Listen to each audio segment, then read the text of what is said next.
Hello, my name is Dr. Dave Webster, and this is part of my ongoing video blog series about the lack of access to PET-CT in Ontario.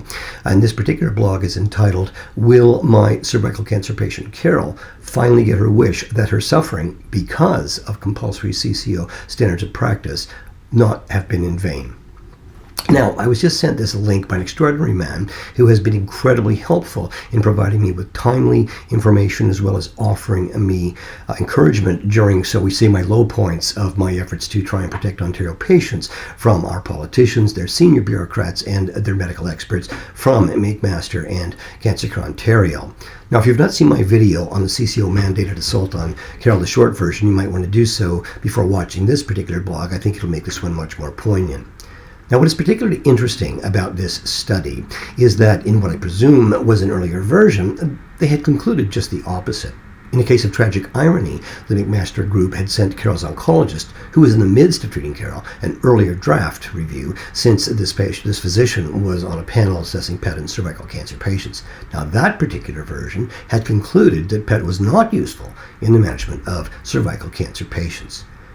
Now, it was the McMaster-based surgeon who directed Carol's management, and at one point during a teleconference with this surgeon, Carol asked the following question. Could she now be followed by PET scans? Given that it had correctly staged her, where it was the incorrect CT scans that led to her undergoing the contraindicated and mutilating radical treatment to her pelvis.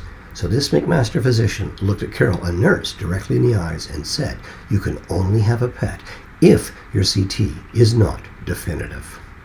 Can you just imagine the impact on Carol? Now, Carol commented to me that during that teleconference, her local oncologist looked a little intimidated by this McMaster surgeon. Her oncologist, like me, had been threatened by the senior executives of Cancer Care Ontario for having tried to prevent this from happening to Carol. Now, Carol was having to deal with the devastating news that instead of being potentially curable, she had to face the fact that she had terminal cancer. So unfortunately, Carol went into a deep depression from which she never fully recovered. She entered the hospital shortly thereafter, suffering from the complications of a mutilating therapy that never should have happened. She kept hoping that she would get well enough to spend a few days in her own home with her family and friends. Unfortunately, she never got her wish. She died in hospital some 5 months later in utter despair. But Carol had also hoped that her suffering would not have been in vain and would eventually prevent this from happening to other cancer patients in Ontario. So, perhaps in the end, her nightmare experience, which, by the way, was utterly dismissed by Ontario's first patient ombudsman, Ms. Christine Elliott, and who is now Ontario's Minister of Health, may in fact lead to the use of PET-CT for appropriate cervical cancer patients.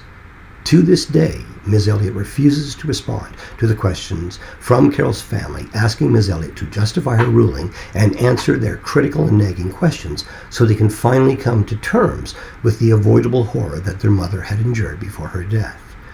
Now, I must assume that this apparent reversal in outcomes of the study was to avoid embarrassment to Cancer Care Ontario and their McMaster colleagues, who in fact had been performing unethical and immoral experiments on behalf of Ontario's politicians since the late 1990s.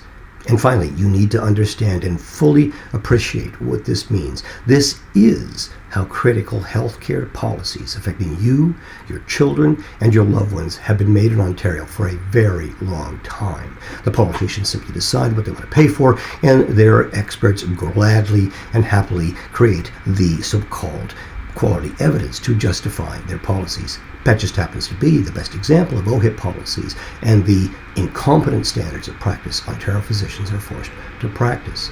Now, these policies are not in any way based on science, but a political agenda directed squarely at Ontario's most vulnerable and distressed residents.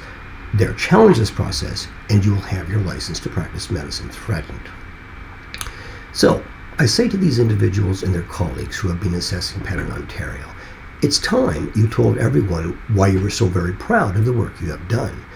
At this point, I have no choice but to assume it is because you helped Ontario's politicians finally achieve that coveted status of Ontario patients having the most restricted access to PET scans per 1,000 population amongst the advanced medical jurisdictions offering PET for the benefit of their patients on the planet Earth. Shame on all of you. For those watching this video who are not part of the government's team, help me help finish what Carol tried to do for Ontario's patients, but died before she could complete her mission, when she herself became yet another victim of the efforts of Cancer Care Ontario and McMaster University to block patients from PET. We must demand that the 2005 Canadian Association of Nuclear Medicine motions finally takes place. Motions demanding a team of Canadian experts in ethics and health policy assess the ethical and moral basis of the actions of those involved with these egregious, unconscionable, and deplorable efforts to please their political masters. We need to use the power of social media to demand Ontario patients have access to 21st century level of medical care. And thank you for listening.